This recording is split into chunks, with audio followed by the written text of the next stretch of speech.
বাংলাদেশকে যেভাবে এগিয়ে নিয়ে যাবে। বাংলাদেশের খাদ্য কর্মসূচির মাধ্যমে আমাদের পারিবারিক কার্ড দিয়েছেন, মেডিকেলের কার্ড দেওয়ার যে ইচ্ছা পোষণ করেছে, আমাদের বেকার ভাতা দেওয়ার জন্য যে ইচ্ছা প্রকাশ করেছে, আমাদের স্বাস্থ্য সেবার জন্য যে ইচ্ছা প্রকাশ করেছে, আমাদের মৌলিক চাহিদাগুলো যে সুন্দরভাবে আমাদের মাঝে উঠিয়ে ধরবে সেই দেশ সরকার। আসসালামু আলাইকুম সবাইকে। আজকে এখানে উপস্থিত থাকার জন্য সবাইকে অসংখ্য ধন্যবাদ।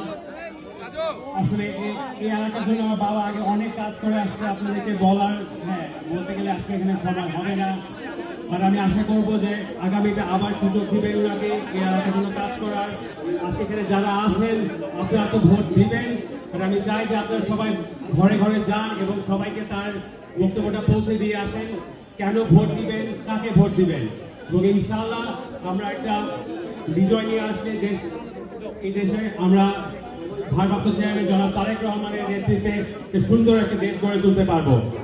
সবাই একসাথে মিলে কাজ করব, আমরা নির্বাচনটাকে মাথায় রেখে আমরা কাজ করব ইনশাআল্লাহ। বাংলাদেশ জিন্দাবাদ, বাংলাদেশ জাতীয়তাবাদী দল জিন্দাবাদ।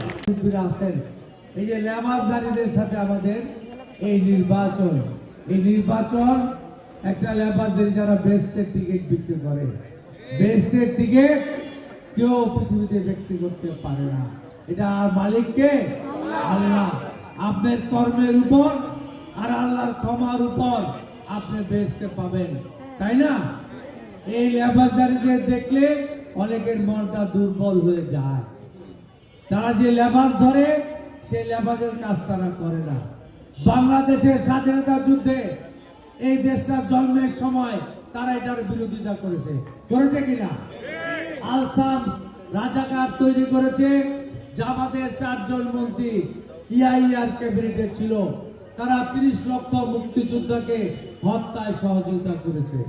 আমাদের 3 লক্ষ মামুনের ইজ্জত লুণ্ঠনে এই জামাতিরা সহযোগিতা করেছে। একা লেবাস করে অনেক কথাই বলে। শেখ হাসিনা বলেছিল না 2008-এ ঘরে ঘরে চাকরি দিব, প্রত্যেককে 10 কেজি করে চাউল খাওয়াবো। আমরা কি 10 কেজি চাউল পেয়েছি? ঘরে ঘরে চাকরি পেয়েছি। কি পেয়েছি? ঘরে ঘরে লাশ পেয়েছি। তো সুতরাং আমরা আপনাদের সামনে আর বক্তব্য দিতে চাই না। দুপুরের খাবারের সময় দয়া করে ভোট কেন্দ্রে যাবেন। হ্যাঁ, গ্যাসের যে সমস্যাটা এটা আমাদের নলেজ আছে।